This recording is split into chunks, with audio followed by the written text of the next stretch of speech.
السلام علیکم گائز، اگر آپ نے بھی اپنا پاسپورٹ جیل آفس اسلام آباد میں جمع کرانا ہے تو انتہائی آسان ہے۔ میں آپ کو کمپلیٹلی سمجھا سکتا ہوں کہ آپ نے وہاں پر کیا کیا کرنا ہے۔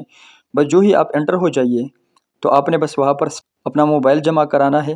موبائل جمع کرانے کے بعد آپ نے سیکنڈ فلور پر چلے جانا ہے۔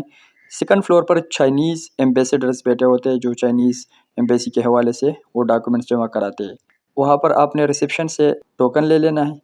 ٹوکن لینے کے بعد آپ نے انتظار کرنا ہے۔ اسکرین پر آپ کو شو ہو جائے گا، وہاں پر جب آپ کو دکھایا جائے کہ اس کاؤنٹر پہ چلا جاؤ تو پھر تقریباً 6-7 کاؤنٹرز ہوتے ہیں، ان میں سے ایک پہ چلے جانا ہے آپ نے۔ وہاں پر اپنا فار ایگزامپل آپ نے ایجوکیشن کے لیے جانا ہے تو اپنے ڈاکومنٹس ڈگری وغیرہ پاسپورٹ یہ ادھر کاؤنٹر پہ جمع کرانا ہے۔ پھر اس کے بعد وہ آپ کو ایک سلپ دے دیتا ہے اور آپ نے ان کا فی چارج کرنا ہے۔ تو پھر ایک کاؤنٹر تقریباً کاؤنٹر نمبر 9 ہوتا ہے، کاؤنٹر نمبر 9 پر آپ نے فی کو جمع کرانا ہے۔ اس کو جمع کرانے کے بعد آپ نے پھر ویٹنگ سیٹس پہ آنا ہے، وہاں پر بیٹھ کر آپ انتظار کرتے رہیے۔ پھر بعد میں آپ کا نام لیا جائے گا، آپ نے پھر انٹرویو روم پر چلے جانا ہے۔ تو انٹرویو روم میں آپ سے 2-3 مختصر سے سوالات پوچھے جاتے ہیں، وہ بہت ایزی ہوتے ہیں، بیسک ہوتا ہے، کوئی ضروری نہیں ہوتا اس میں کوئی ریجیکشن کا کوئی مسئلہ نہیں ہوتا۔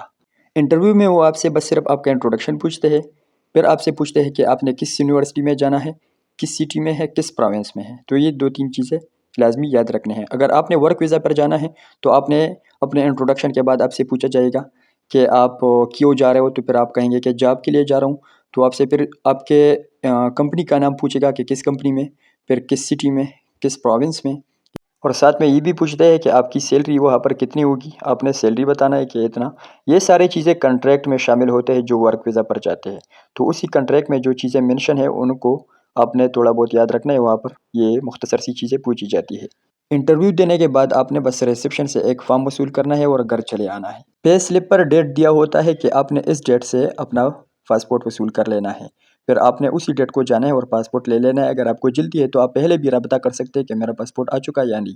اگر آ چکا ہے تو آپ جا سکتے ہیں اور اپنا پاسپورٹ وصول کر سکتے ہیں، ورنہ اپنا ٹائم پہ چلے جاؤ۔